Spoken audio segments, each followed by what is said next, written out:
Greetings, this is Russ Moody with part 5 of the Skaventactica, and this one is on scurrying.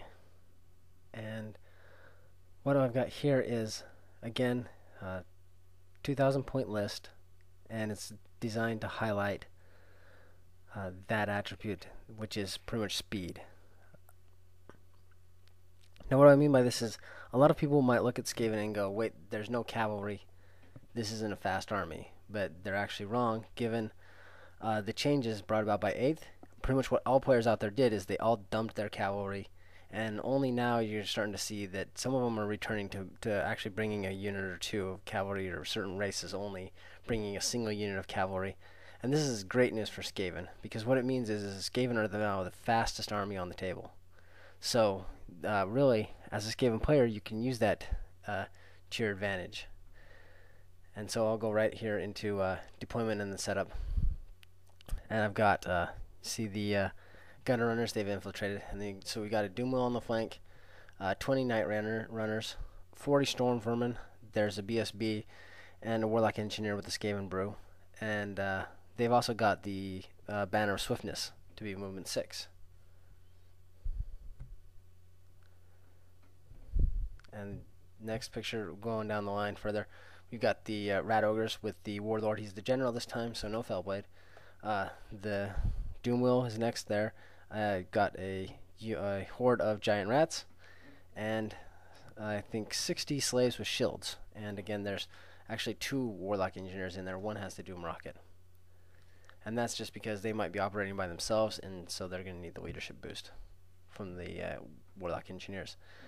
Fighting a 2,000 point Orcs and Goblins army, there's 50 big uns with dual choppas and a shaman, and there's 4 trolls, 70 night goblins with the BSB in there, and gosh, this is a crappy picture.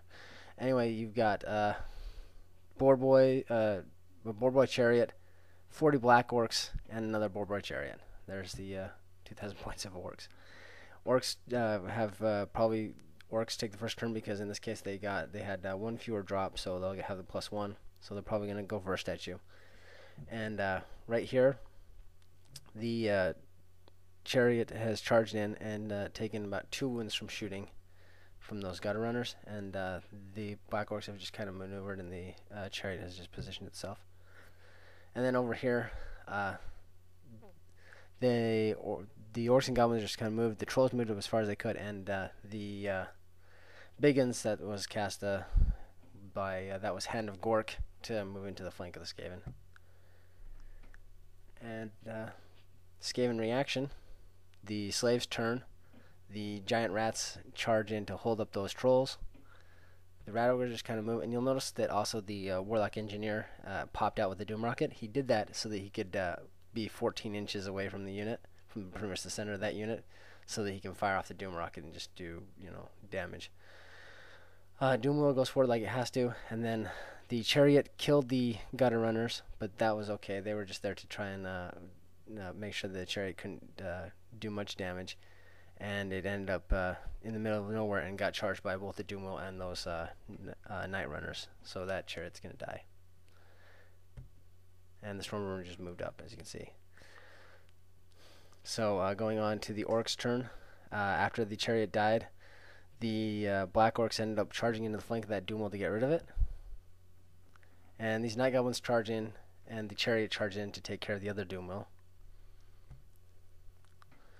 And the big uns charge in to start removing these slaves. And the giant rats in combat with the trolls just hold, because they're within the leadership's 12 inches, and so they're leadership 10 right now, and they're not going anywhere.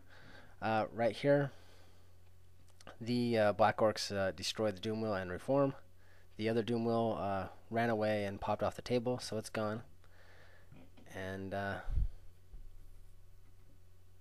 yeah. And over here, this is the Skaven reaction. You can see the rat ogres and the warlord have just moved into. There's exactly 1 inch away from everything, but they've moved exactly into the flank of the. They didn't charge, but they just got out of the way.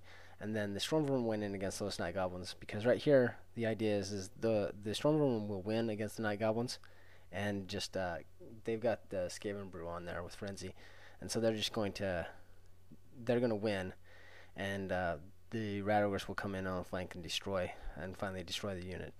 Right here, and you see the night runners are doing what they're good at, which is they move forward. They're going to shoot some of those black orcs, and then they're pretty much going to be used to redirect them, keep them from doing anything as long as possible. So right here, they ran away from the black orcs, and the chariot couldn't get in, so it just kind of moved to the side to get a flank charge. And over here, the two tar pits just continue to tar pit. And now you can see a ton of those night goblins are dead. They're dying fast.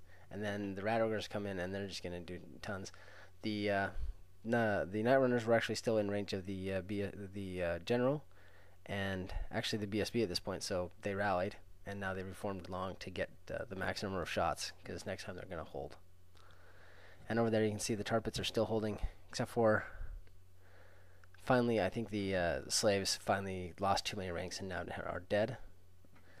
But they exploded, and so that unit didn't go anywhere. And then right here, after all those attacks, and yeah, they actually reduced the night goblins. That was 70 night goblins throughout through the constant attacks from the storm vermin, the horde of storm vermin, and then the rat ogres. They actually reduced those night goblins down to 2 ranks, or less than 2 ranks, and yeah, less than 20 night goblins, and so they broke and were destroyed. And then the storm vermin overrun into the chariot.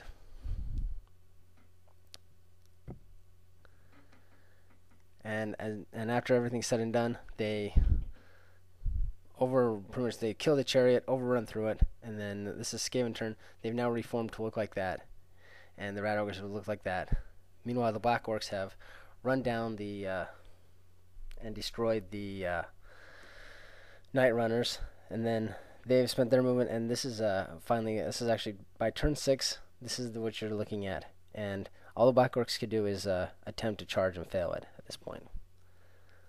They could have, yeah, and that's where, and now they're just waiting for the inevitable Skaven charge, which happens here. Skaven go in, and the rat ogres go in, and they kill a lot of black orcs. So the black orcs don't do that much back, and in the end, the black orcs get run down and destroyed, leaving it running a little close to the wire here. But the Skaven end up pulling off.